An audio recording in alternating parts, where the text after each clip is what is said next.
स्कन्दवाच ऋणग्रस्तनराणां तु ऋणमुक्तिः कथं भवेत्। ब्रह्मवाच वक्ष्येऽहं सर्वलोकानां हितार्थं हितकामदम्।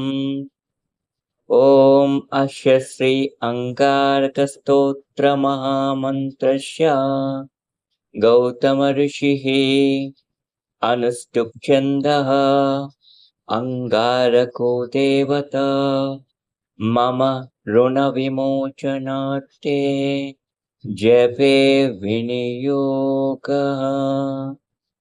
ध्यानम् रक्तमाल्याम्बरधरः शूलशक्तिगदाधरः चतुर्भुजो मे सगतो वरदश्च धरासुतः मङ्गलो भूमिपुत्रश्च ऋणहर्ता कृपाकरः धरात्मजः कुजो भौमो भूमिजो भूमिनन्दनः अङ्गारकयमश्चैव सर्वरोगोपहारकः स्रष्टा कर्ता च हर्ता च सर्वदेवैश्च पूजितः एतानि कुजनामानि नित्यं यः प्रयतः पठेत् ऋणं न जायते तस्य धनं प्राप्नोत्यसंशयः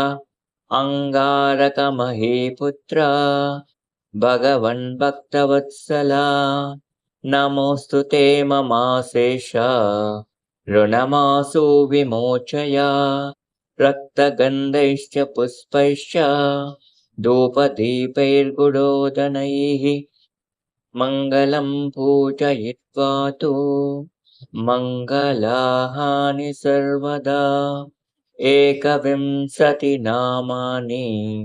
पठित्वा तु तदन्तिके ऋणरेखाः प्रकर्तव्या अङ्कारेण तदग्रतः ताश्च प्रमज्जयेत् पश्चात् वामपादेन संस्पृशन् मूलमन्तः।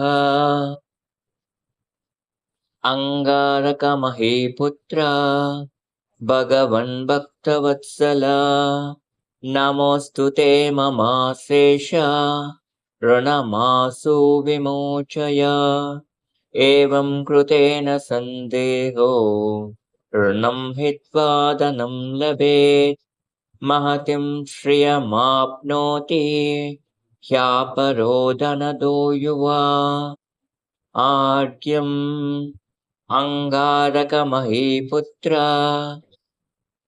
भगवन् भक्तवत्सला नमोऽस्तु ते ममाशेष ऋणमासु विमोचय भूमिपुत्र महातेज स्वेदोद्भवपिनाकिनः ऋणस्तस्त्वां प्रपन्नोऽस्मि गृहाणार्घ्यं नमोऽस्तु ते इति ऋणविमोचक अङ्गारकस्तोत्रम्।